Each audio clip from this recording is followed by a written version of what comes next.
Je vous emmène maintenant dans un monde un peu parallèle, celui des automates. Juste derrière moi, le musée du monde magique des automates créé par Irène et Jackie Richard, qui créent eux-mêmes depuis maintenant 31 ans. Je vous propose de me suivre, on va aller les découvrir. Hop là. Bonjour, bonjour. Bonjour Irène. Bonjour. Bonjour Jackie. Bonjour. Comment allez-vous? Eh bien, aujourd'hui, ça va. Avec le temps qui n'est pas très terrible. On vous a pas ramené le soleil, mais bon. Pas du tout. Hein. Je crois que là, il aurait fallu le ramener quand même. On fera mieux la prochaine fois. Alors, je vous l'annonçais, ça fait 31 ans déjà maintenant que vous avez cette passion de l'automate. Ça vous est venu comment, Jackie? Eh bien, c'est venu en regardant une émission de télévision. Et puis, c'est vrai que j'ai trouvé les automates hyper jolis. Alors, je me suis dit, pourquoi pas essayer d'en créer moi-même. Je dis bon. Puis, j'ai commencé par quelques-uns. Et puis, je suis arrivé maintenant à avoir quelque chose qui soit fonctionnel et de très bonne qualité. Tu travailles, on se tutoie en fait parce qu'on se connaît bien, j'ai commencé par le vouvoiement, c'est une déformation professionnelle, mais on va rester sur le tutoiement. Vous travaillez du coup en binôme tous les deux, et donc toi c'est plutôt la partie mécanique, et Irène, toi c'est plus tout ce qui est la couture. La couture, oui, c'est moi qui ai fait les premiers vêtements. Maintenant j'en fais un petit peu moins parce que j'ai des problèmes de vue, mais je continue d'en faire. Le dernier, c'est moi qui fera d'ailleurs, entièrement. Une passion commune pour tous les deux. Et ça joue beaucoup dans, on peut dire, une passion, parce que s'il n'y a qu'une personne qui est vraiment passionnée par quelque chose, c'est difficile de pouvoir créer et d'avoir après quelque chose qui tienne debout. Et je crois que tous les deux, on est vraiment complémentaires. Alors vous me disiez tous les deux juste avant, hors antenne, que juste derrière nous, c'est la première création en fait, celui-là. Que j'ai fait en 84. Donc celle-ci avec des petites poupées russes qu'on m'avait données par une personne qui travaillait dans une maison de retraite. Enfin, qui ne travaillait pas. Moi, je travaillais dans une maison de retraite. Et c'était une résidence qui m'a donné ça. Et puis bon, j'ai commencé petit à petit par celui-ci. Puis il y en a eu d'autres que j'ai plus maintenant, que j'étais obligé de vendre. Mais bon. C'était le début de l'histoire en fait. Ouais. On a celui-ci qui est très impressionnant avec cette formule d'élévation. Stanislas. Donc je leur donne tous un nom quand même. Parce que c'est un petit peu comme mes enfants. Hein. Je les adore bien et je les bichonne quand même. Donc, un nom et une histoire. Tout est mécanique. Hein. Il n'y a rien d'électronique ni d'électroaimant, quoi que ce soit.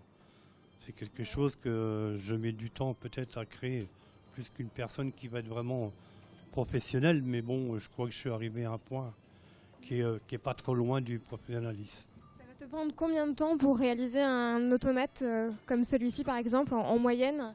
Pour celui-ci, j'ai mis à peu près plus d'un mois. Ouais, plus d'un mois pour pouvoir arriver à avoir quelque chose qui soit vraiment... Après, les deux personnages que l'on voit à l'image, j'imagine que ça prend peut-être plus de temps? Oui, les deux personnages qu'on voit, c'est pareil. Ceux-ci sont à peu près de 1986. Donc je prenais beaucoup de temps parce qu'il y avait beaucoup de choses qui allaient à la poubelle avant que ce soit fonctionnel. Et c'était pas du premier coup, il fallait peut-être plusieurs essais? Oh oui, beaucoup d'essais. Hein.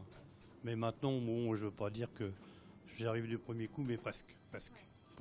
Avec l'habitude. Très peu de choses qui vont, on va dire, à la poubelle maintenant. Et les idées, en fait, elles vous viennent comment? C'est un travail d'équipe ou c'est... Bon, je demande à Irène qu'est-ce qu'elle en pense, avec la poupée, qu'est-ce qu'on pourrait faire avec.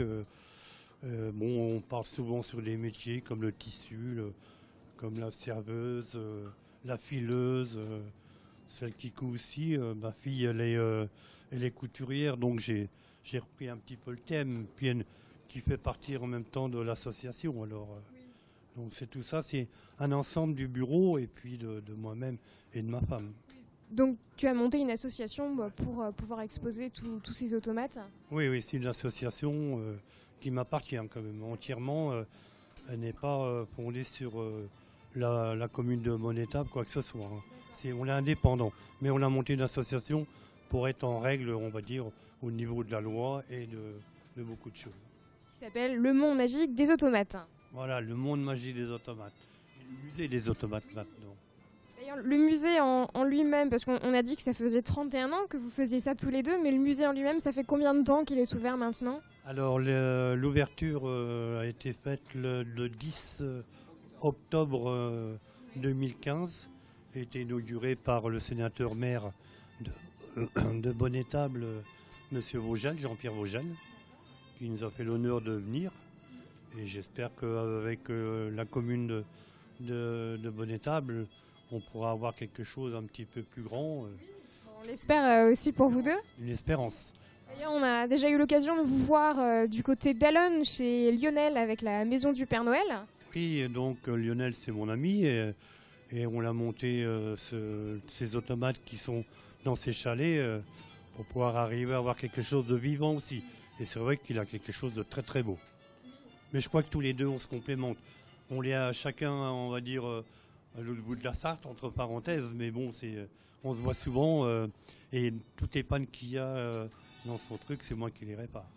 Vous avez une passion bien commune. On a une salle de classe qui est ici. Elle est animée, celle-ci, ou... Non, elle n'est pas animée, non, c'est une classe qu'on a créée comme ça pour montrer aux gens d'un certain âge, parce que c'était l'école dans le temps. Hein. L'école avant, ouais. Ouais, voilà. Le bonnet d'âne, on voit le petit garçon là-bas. Bon, je sais, j'ai dû l'avoir aussi. C'est toi le bonnet d'âne, ça? Moi aussi, oui. Et Irène, vous êtes sur la carte de France. Tu es sur la carte de France. C'est toi qui as fait les petits habits? Non, pas là. Pas ceux-là. Pas ceux-là, non, ils étaient tout près. D'accord. On les a achetés tels qu'ils sont là. On en parlait. Pour donner un petit complément aux automates.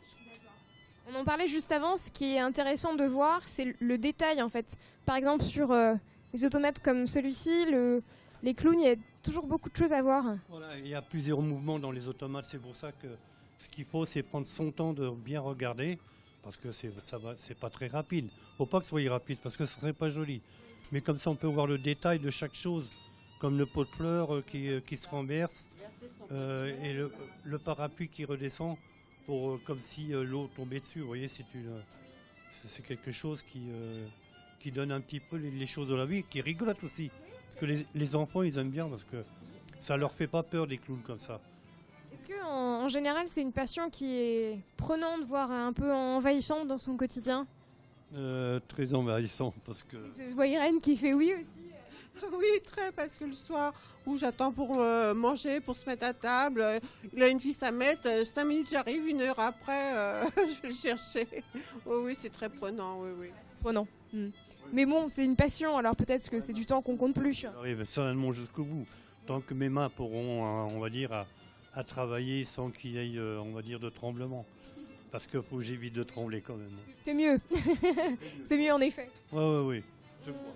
On se proposait aussi d'aller vous montrer l'atelier qui est juste derrière. On fait ça? Oui, on va regarder l'atelier. Je vais voir les coulisses un peu. vous montrer l'atelier avec un automate qui est en cours de construction. Allez, c'est parti, on y va. Et voici Angélique. Et oui, ça c'est le dernier petit automate que je suis en train de créer en ce moment. Donc ça fait quand même quelques mois que je suis dessus. Et donc c'est un automate qui va vraiment jouer, qui joue vraiment de la musique. Donc là en ce moment c'est en cours de construction. C'est pas encore parfait, mais ça va le devenir. Donc elle joue l'hymne à la joie.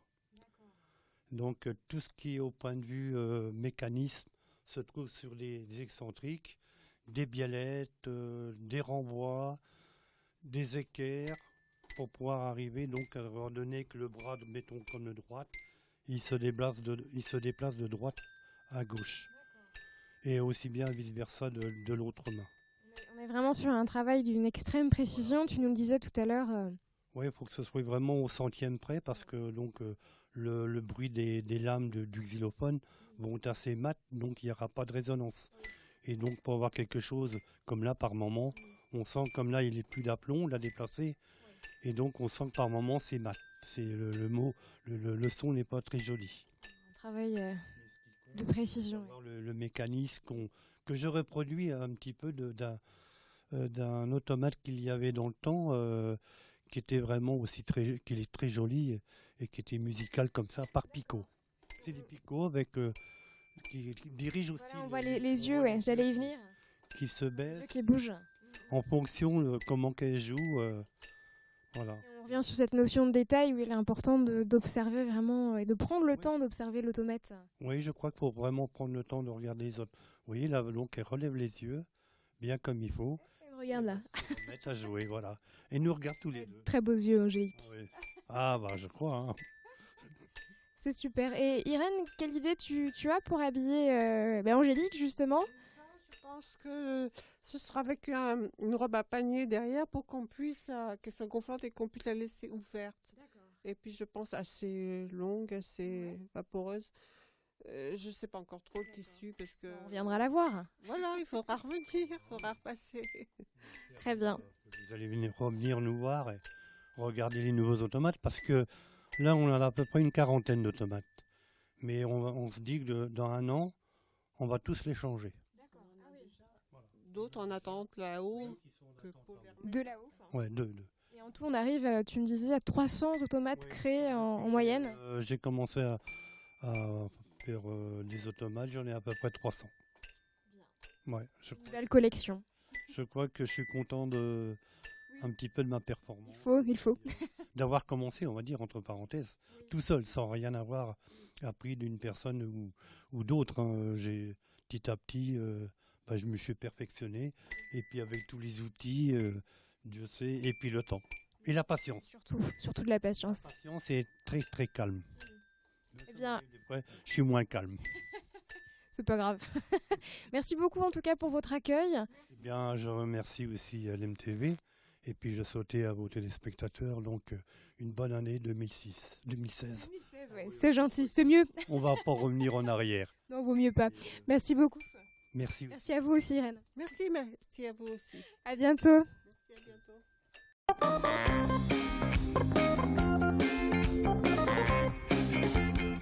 L'infiltré du dimanche, c'est terminé pour aujourd'hui. Merci pour votre fidélité. J'espère que vous avez passé un agréable moment avec nous. Évidemment, on se retrouve la semaine prochaine pour un nouvel épisode. Passez une excellente soirée sur LMTV.